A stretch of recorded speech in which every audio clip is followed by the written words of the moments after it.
les rayons et les ondes vous propose chaque semaine les rencontres de Sophie avec celles et ceux qui font le territoire. Bonjour à toutes et à tous. Aujourd'hui, rencontre de Sophie dans le Sud-Manche, mais un peu à Paris par le lien téléphonique, avec Éloi Audouin-Rousseau pour son nouveau roman Le Dernier Clan. Bonjour Éloi. Bonjour Sophie.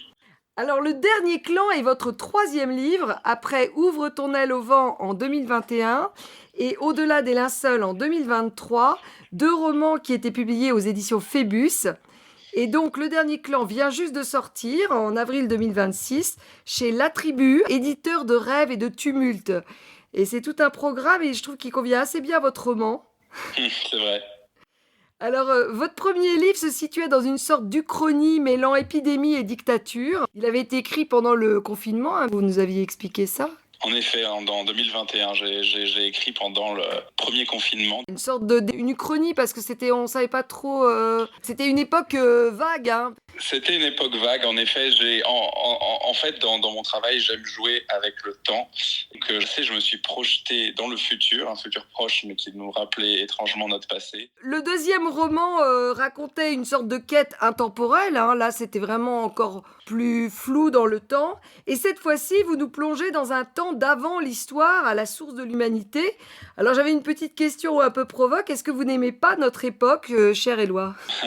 C'est une bonne question, Sophie. En tout cas, on pourrait croire en se penchant sur mon travail, que je parle toujours de notre temps présent en prenant des détours temporels. Et mes deux premiers romans étaient finalement des moyens de questionner notre époque et de questionner des contemporains en nous projetant dans un futur proche qui en même temps nous rappelle étrangement notre passé, qu'il soit pour le second roman Au-delà des linceuls dans une ambiance un peu 19e ou carrément médiévale pour le premier roman Ouvre ton aile au vent.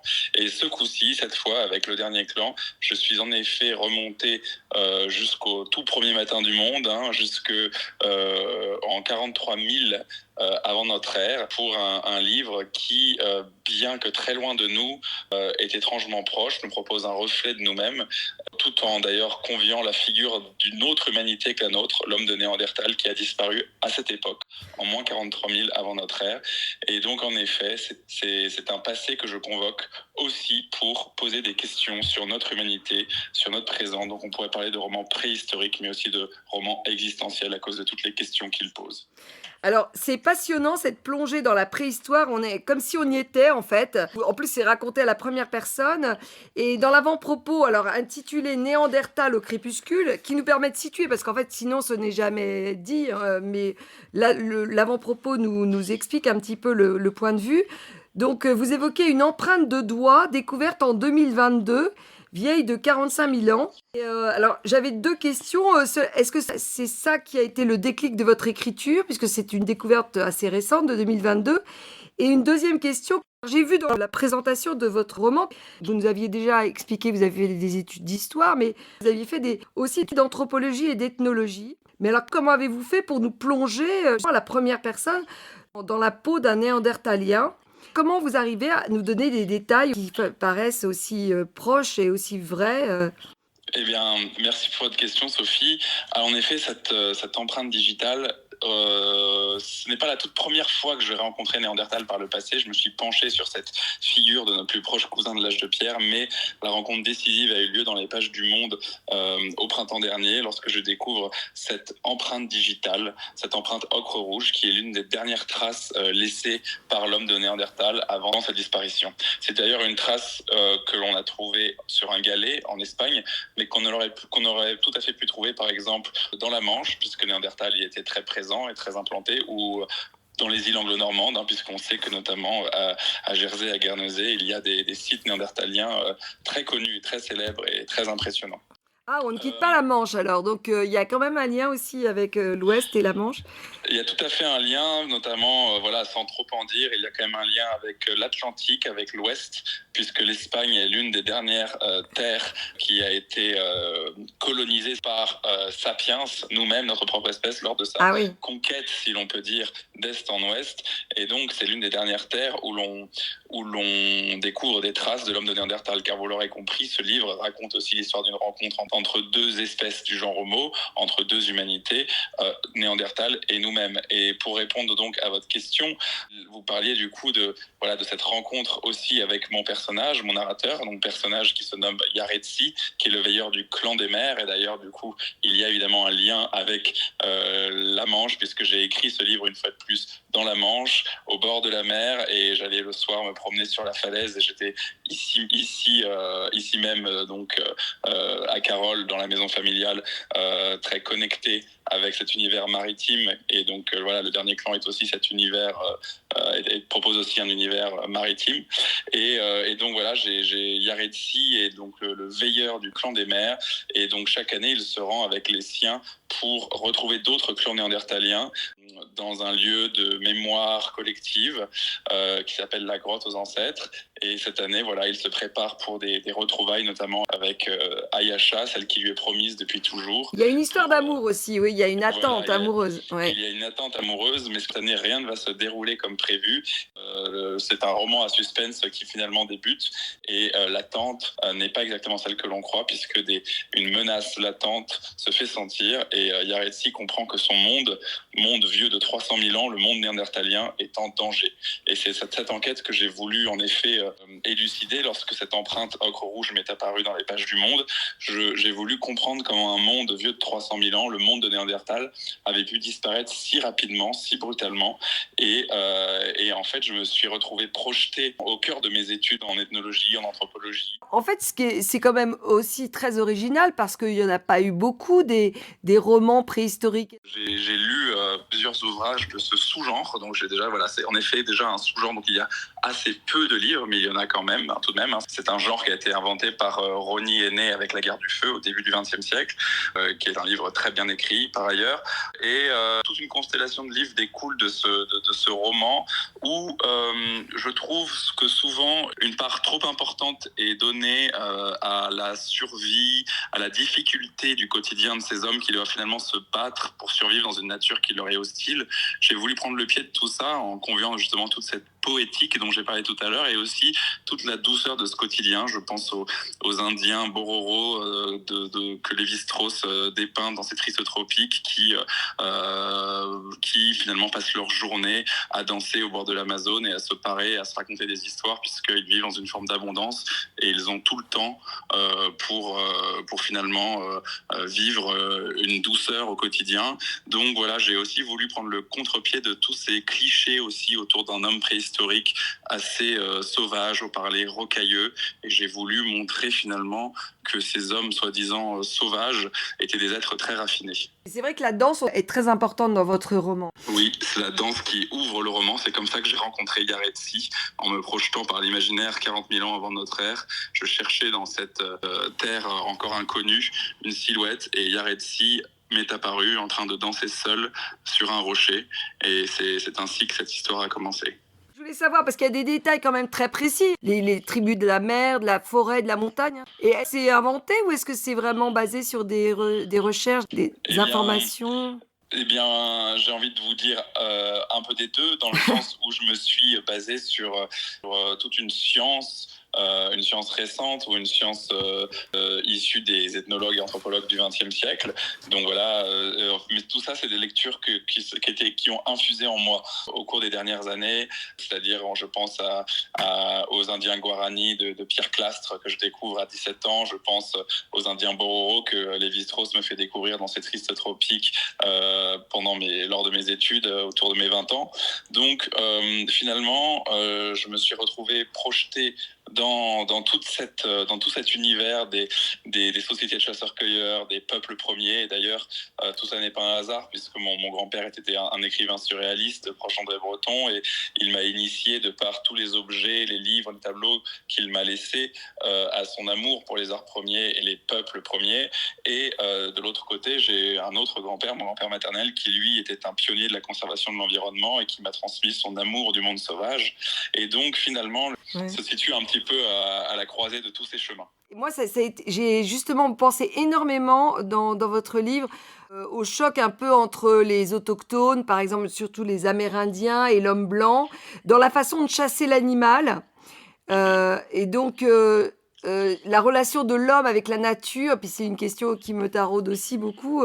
Et en fait, vis-à-vis notamment de l'animal, en fait, non humain et les relations finalement entre les animaux humains, on a l'impression que tout est lié parce que d'ailleurs, la façon de chasser est complètement différente.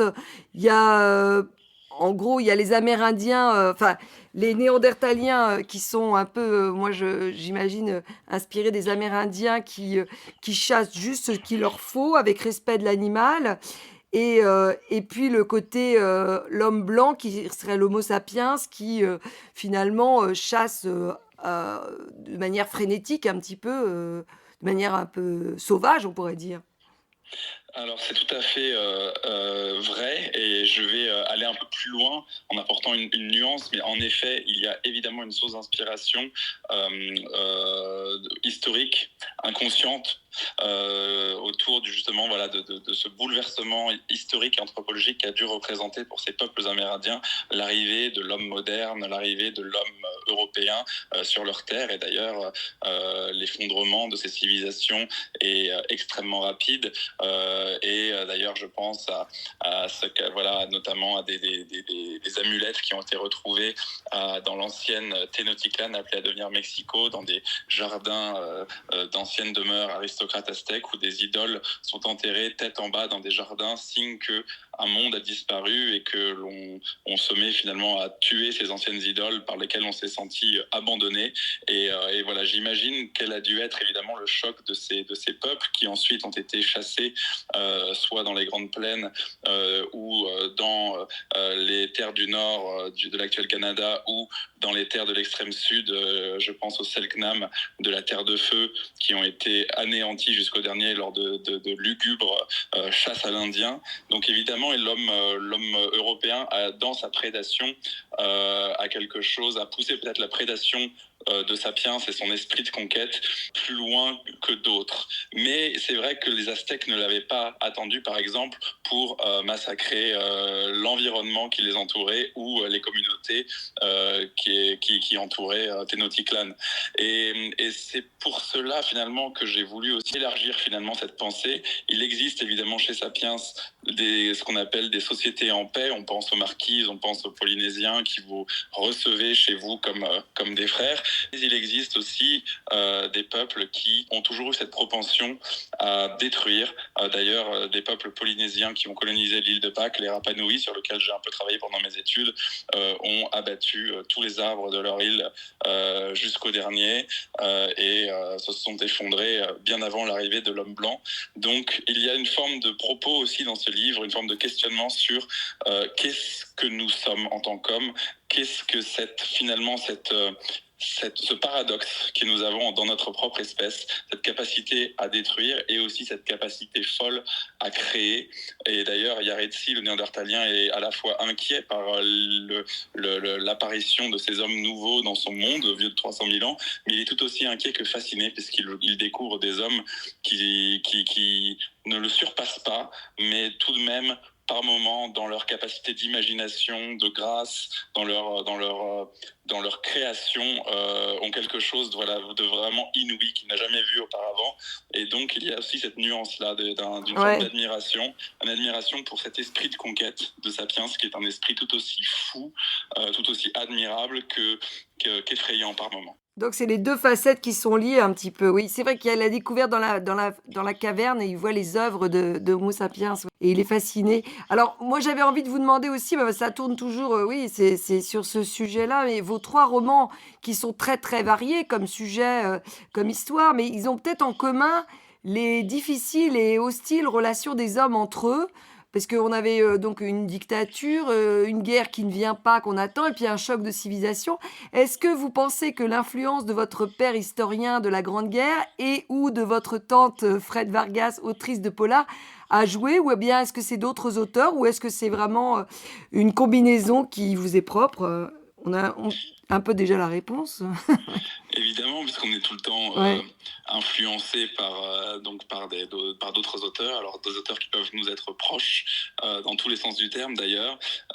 Pour commencer donc par la famille, où je suis très proche des deux auteurs que vous venez d'évoquer.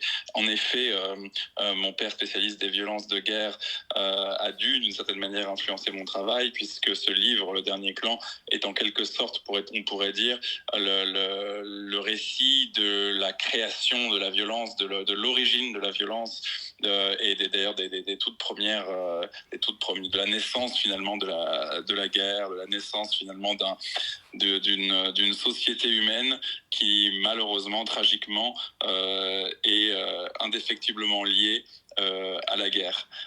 Et de l'autre, il y a l'univers dont vous parlez, l'univers de ma tante Fred Vargas, qui est un univers qui découle aussi directement de mon grand-père, hein, le père de ces deux figures éminentes de ma famille. Et donc, voilà, ce mélange à la fois de sciences naturelles, de sciences sociales, d'art moderne, de poésie, et la question de l'animal aussi, puisque vous l'évoquiez, voilà, la question de l'animal qui est très présent dans le travail de ma tante et qui est très présent dans mon travail. Je me suis beaucoup intéressé, j'ai vécu un peu en Afrique, j'ai travaillé auprès des gorilles du Virunga, notamment dans la région des Grands Lacs. Je me suis beaucoup intéressé au rapport entre l'homme et l'animal, aux cultures animistes. Et d'ailleurs, je sais comme vous venez de le dire, c'est un sujet qui vous intéresse. J'ai rencontré donc une paléoanthropologue qui a été l'une des sources majeures pour l'écriture de ce livre, pour tout ce qui était la partie scientifique, qui m'a beaucoup appris. Et il s'agit de Marilène Patoumatis, qui est la grande spécialiste des Néandertaliens en France, et qui par hasard est venue à l'une de mes rencontres dans une librairie parisienne il y a quelques jours, et qui a en quelque sorte adoubé mon travail et qui a énormément aimé mon livre. Et voilà, ça c'est bon signe, ouais, c'est que c'est proche. C'est bon signe. C'est bon signe dans le sens où moi j'ai été nourri par son écriture, et elle finalement était heureuse de voir ce que le roman et le romancier pouvaient apporter à partir de son écriture, en explorant des choses qu'elle n'avait pas nécessairement le droit d'explorer, mais peut-être qu'elle voulait explorer. Et donc voilà, la littérature peut cela. Et elle, Marilène Patoumatis, vient d'écrire un livre sur le rapport homme-animal de la préhistoire à nos jours et la fin de ce compagnonnage qui a duré des millénaires. Et le titre de ce livre, c'est « Nous étions si proches ». Et c'est évidemment quelque chose qui m'intéresse, puisque c'est ce lien brisé finalement entre l'homme et l'animal, et que j'explore aussi dans mes livres précédents, notamment mon premier roman qui était vraiment qui plaçait cette question au cœur. Merci beaucoup pour cette info et ce conseil lecture aussi, parce que c'est vrai que c'est une question qui taraude notre époque, hein. Moi, je pense aussi à Baptiste Morisot, qui a beaucoup interrogé sur cette séparation nature-culture, enfin, retrouver le lien avec le vivant en général. Et ce que vous dites, c'est très intéressant aussi sur le fait que la littérature, c'est ce que disent souvent les écrivains, que parfois on peut toucher encore plus près de la réalité par la fiction. Et c'est ce que vous a dit cette spécialiste. Alors justement, on sait que ce néandertalien était plus pacifiste, parce que c'est ce qui apparaît dans votre livre quand même, plus pacifiste que l'Homo sapiens. Alors c'est en effet quelque chose que j'ai voulu explorer. Longtemps, Néandertal a été vu comme une espèce de brute sanguinaire, bête, incapable de prononcer la moindre parole, proche du singe. C'était évidemment une projection humaine, j'allais dire. Il était tout aussi humain que nous. C'était une projection d'Homo sapiens sur ce reflet de lui-même qui le dérangeait visiblement. Et c'est une vision qui nous est héritée du 19e siècle, sachant que lorsqu'on l'a découvert dans la vallée de Néander, en Allemagne, on a failli l'appeler Homo stupidus, c'est vous dire. Ah oui. Voilà. Et évidemment, notre regard sur cet autre a beaucoup évolué au fil de ces dernières décennies notamment. Et aujourd'hui, on pourrait presque dire que Néandertal jouit d'une forme de retour en grâce, puisque on découvre en effet un être plus proche de la nature, plus respectueux, plus pacifiste. Alors, évidemment, les scientifiques continuent de se déchirer sur la question. Moi, c'était un parti pris romanesque, l'on diront, mais en tout cas, il y a quelque chose qui m'a beaucoup intéressé chez Néandertal. Ça, c'est un neurophysicien spécialiste du cerveau qui m'a raconté cela, et je pense que ça va vous intéresser, vous aussi, vos auditeurs. Néandertal avait déjà pour commencer, un plus gros cerveau que le nôtre, ce qui ne veut rien dire en soi, Mmh. mais il était beaucoup plus développé dans les zones arrière, des zones de notre cerveau qui ne sont pas développées chez Sapiens. Et ces zones arrière du cerveau nous permettent, d'après cet homme, ce neuroscientifique, de voir le passé. Alors j'ai cru d'abord comprendre ce que cela voulait dire, Ah. parce que j'ai parfois une personnalité légèrement nostalgique, mais il ne s'agit pas de ça, il s'agit de quelque chose que nous ne pouvons même pas imaginer, nous autres sapiens. C'est-à-dire que le Néandertal était tellement connecté avec son environnement et avec ce passé qu'il pouvait, dans n'importe quel lieu, comprendre tout l'environnement qui l'entourait et probablement communiquer avec les bêtes d'une manière inimaginable pour nous. Donc c'est Ah. évidemment très intéressant et très émouvant. Et d'ailleurs, on sent chez Yaretsi, dans le roman, le poids du passé sur ses épaules, puisqu'il s'agit, lui, de l'un des derniers feux d'un monde vieux de 300 000 ans, et il est très connecté avec les anciens, puisque voilà, le début du roman, il se rend d'ailleurs sur un site pour honorer des rites matrimoniaux, mais aussi des rites d'initiation, mais aussi des rites funéraires, des rites dans ce qu'il appelle la grotte aux ancêtres. Et de l'autre côté, Sapiens, nous avons en fait des parties du cerveau qui sont beaucoup plus développées à l'avant, au niveau de notre front. Et ce sont des parties où vient souvent se loger l'imagination et la projection. Et donc, il y a cette forme d'impatience chez Sapiens, cette forme de folie, de conquête, mais aussi de génie parfois, puisque le génie d'ailleurs est souvent à double tranchant. Et donc voilà, tout ce qui fait notre espèce, tout ce qui fait notre élan, et puis peut-être aussi notre impétuosité, et peut-être aussi notre Violence? nervosité parfois, et disons-le, notre violence, Ouais. viendrait de là. Ah oui. Et donc, en cela, ce sont deux espèces très différentes qui se sont fait face à un moment donné autour de 40 000 ans avant notre ère en Europe.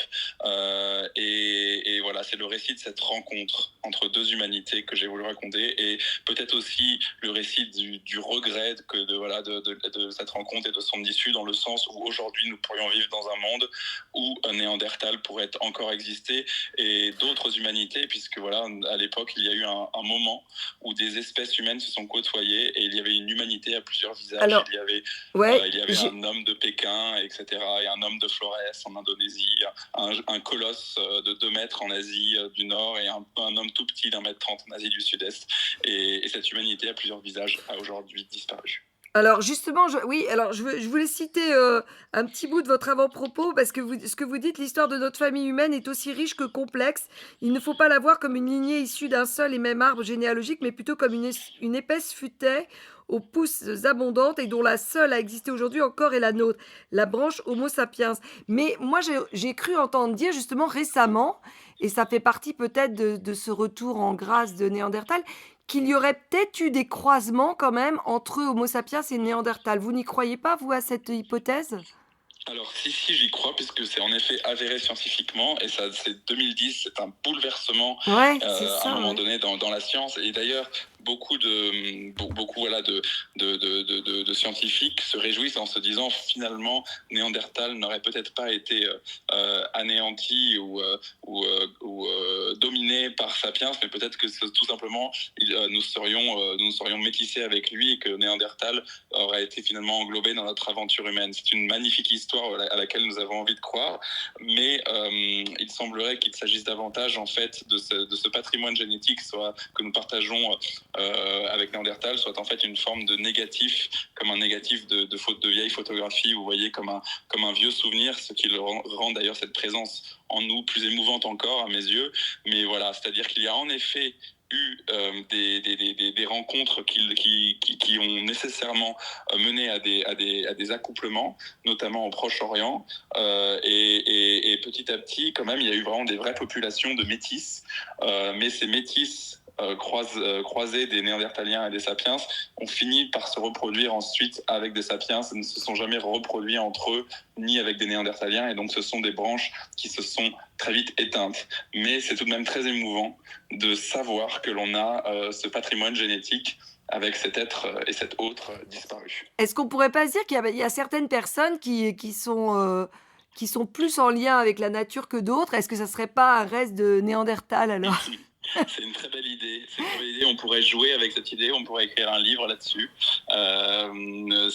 Voilà, moi en tout cas, j'aurais aussi pu écrire un livre sur la première rencontre entre Néandertal et Sapiens. J'ai plutôt choisi d'écrire l'une des dernières rencontres entre Oui, Néandertal ça et finit de Sapiens. manière assez violente chez vous, hein. C'est une histoire d'un basculement d'une humanité, du basculement d'un monde.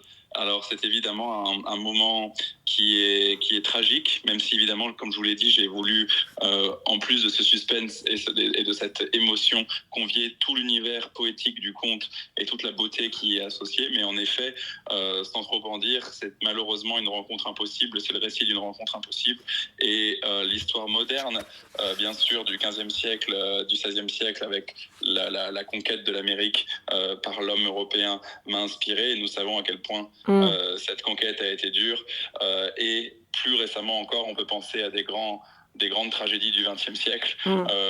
Et sans trop en dire, le lecteur jugera par lui-même. Mais évidemment, il y a là une dimension du tragique de l'histoire qui transparaît dans ce roman, qui pourtant est un roman lumineux, je crois, puisque c'est vraiment ce que je recherche jusqu'au bout, cette lumière, cet espoir, cette espérance, certes fragile, qui vacille un peu comme une flamme, mais qui éclaire tout le roman et que nous suivons avec ce personnage, Yaretsi, qui est un véritable héros à proprement parler, selon moi. Alors le sous-titre d'ailleurs dit: «Il croyait guetter les aurochs, mais il veillait la fin d'un monde», et ça donne, justement le ton, c'est vrai que c'est vu du côté du perdant et non du vainqueur, qui est notre ancêtre. C'est ça qui est troublant, c'est qu'en fait on est du côté, on se met dans la peau de quelqu'un qui finalement est de l'autre côté enfin comment dire? De l'autre côté de nous, quoi. Et c'est très troublant, mais en effet, on pense à toutes ces luttes, ces violences, etc. Et du coup, on se met un petit peu des deux côtés. Ça permet de voir tous les points de vue. Et alors, vous l'avez déjà dit, mais moi, c'est ce que je voulais vous dire en conclusion, c'est qu'on est vraiment tenté de lire ce roman préhistorique comme une fable ou même un roman d'anticipation, hein, fin d'un monde. Et donc, je pense que c'est un petit peu le but, de nous faire comprendre, de nous faire prendre chair, ces contradictions qu'on a, en nous. C'est tout à fait vrai, évidemment, puisque je suis Sapiens moi-même, et c'est un peu aussi de Sapiens dont je parle, et peut-être surtout de Sapiens dont je parle dans ce livre, ce qui peut paraître paradoxal, mais je crois que c'est cela au fond, puisque en effet, j'évoque finalement cette origine de la violence dont je vous parlais tout à l'heure, et de finalement aujourd'hui nous assistons à de grands défis, et notamment voilà, rien qu'en ce moment dans l'actualité, un retour de la guerre, et c'est vrai que nous nous posons souvent comme des sociétés hautement civilisées, et je me pose la question de qu'est-ce qu'une société civilisée et qu'est-ce qu'une société dite barbare, et voilà, parfois est-ce qu'il n'y a pas des postures aussi là-dedans. Je pense à Norbert Elias et son processus de civilisation qui après la Deuxième Guerre mondiale évolue en processus de décivilisation. Voilà, je pense aussi à Lévinas, le philosophe, qui a dit des très belles choses sur le visage de l'autre. Aujourd'hui, voilà, il y a des peuples qui s'entretuent et qui n'arrivent même plus à se considérer comme des êtres humains. Et donc voilà, j'ai voulu évidemment, dans une forme d'humanisme perturbé, d'humanisme bousculé, remettre ces questions au centre, et ces questions existentielles aussi autour de notre espèce et de son destin. Et alors, moi, j'ai fait référence à un podcast que j'ai écouté là, qui est assez, qui explique bien, parce qu'en fait, c'est vrai que la guerre, elle a jamais disparu, elle a toujours été en question avec différentes hypothèses. Et il y a un podcast là que j'ai écouté récemment, c'est une suite de plusieurs podcasts d'un quart d'heure chacun. Ça s'appelle Paix, anatomie d'une promesse. C'est avec Oui, Bertrand Badi, oui, et Bertrand c'est Badi. Thomas Znegarov qui l'interviewe, et avec plusieurs dates, et c'est vraiment très éclairant sur cette question de guerre et paix. Une question qui est fascinante. Moi, j'ai notamment lu un livre qui est un livre assez fondateur sur la question, puisque Lévi-Strauss, que j'admire beaucoup, et beaucoup de penseurs, anthropologues et ethnologues du XXe siècle ne s'étaient pas penchés sur la question de la guerre, et il faut attendre le début des années 2000 et un livre clé qui s'appelle Le Sentier de la guerre par les chercheurs Zamit et Guillain. Et donc ces deux chercheurs montrent finalement que avec l'arrivée de la civilisation au néolithique, eh bien, l'arrivée de la civilisation, paradoxalement, amène aussi l'arrivée de la guerre et des premières tueries et des premières violences qu'on pourrait qualifier de masse. Et donc, c'est quelque chose de très vertigineux.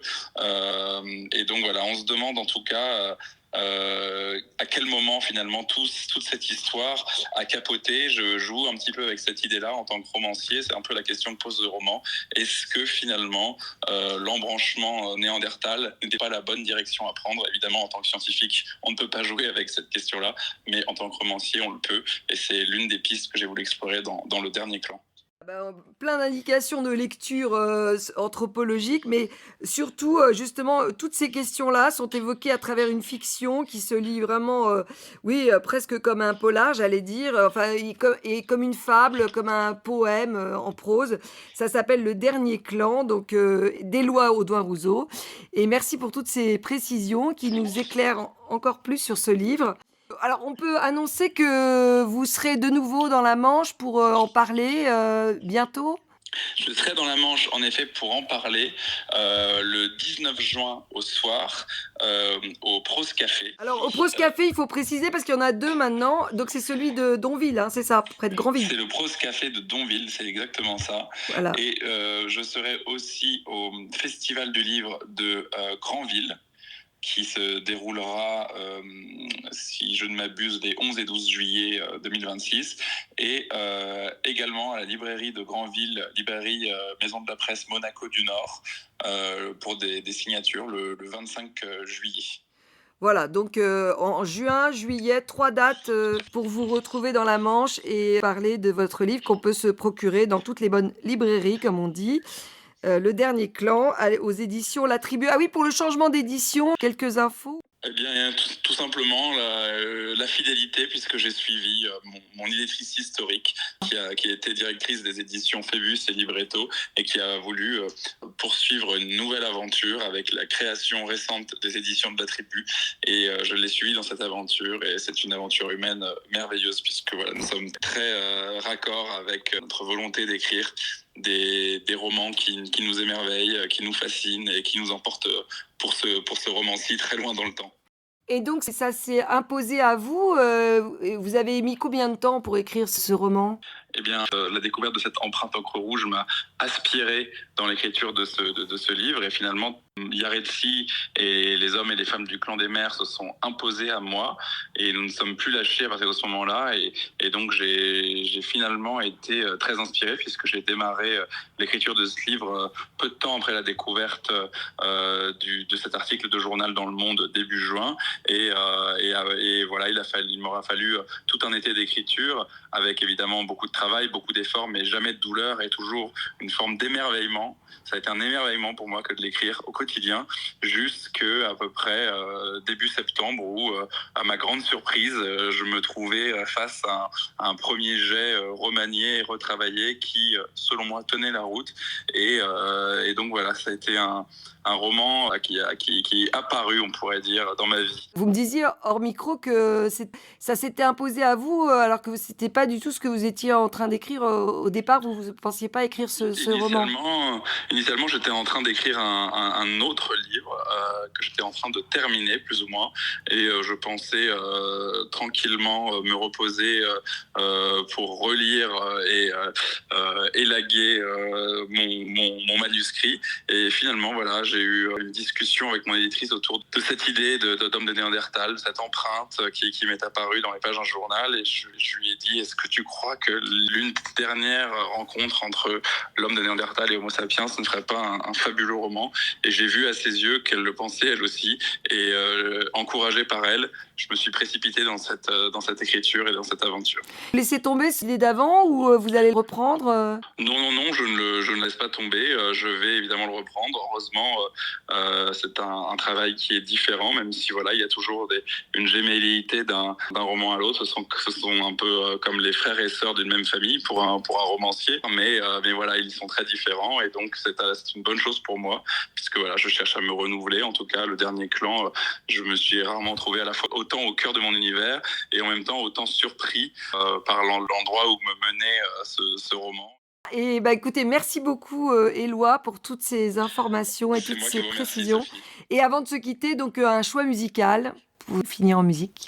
Eh bien, je pense que je vais opter pour... le morceau dure 30 minutes, donc juste pour l'Adagio du Concerto 23 de Mozart, interprété par Hélène Grimaud. Ça, c'est vraiment quelque chose que j'écoute parfois lorsque j'écris. C'est une musicienne proche des animaux, hein, des loups, c'est ça? Notamment, oui, Ouais. exactement. Voilà, Et donc on je garde le pense lien. ça plongera vos auditeurs dans l'ambiance enchantée et aussi désenchantée du dernier clan. Eh ben, merci beaucoup, Éloi Audouin-Rousseau, et à bientôt donc dans la Manche en juin et juillet. Merci à vous, Sophie. Merci, à bientôt. Au revoir. Au revoir.